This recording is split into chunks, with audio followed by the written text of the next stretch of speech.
గురువులను సేవించటం, గురువులు చెప్పేటువంటి ముఖ్యమైన సూత్ర ప్రాతిపదికల్ని మనం ఆచరించటం, గురువు చెప్పేటువంటి పురాణ పఠనం వింటం, ఇవన్నీ కూడా మన జీవితానికి చక్కటి యోగవంతమైన మార్గానికి నిదర్శనం.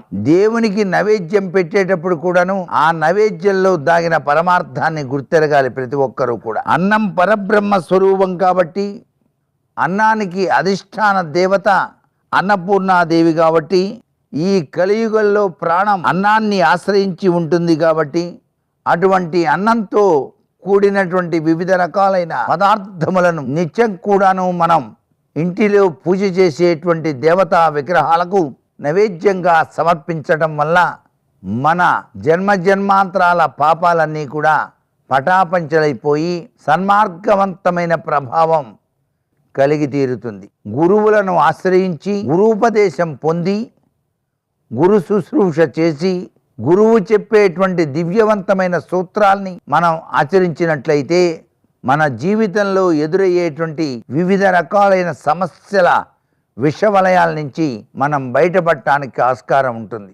ఆదిశంకరాచార్య వారు చెప్పినటువంటి సూత్ర ప్రాతిపదికలు వివిధ రకాలైనటువంటి అద్వితీయమైన ప్రభావాన్ని నేటికి చూపిస్తున్నాయి.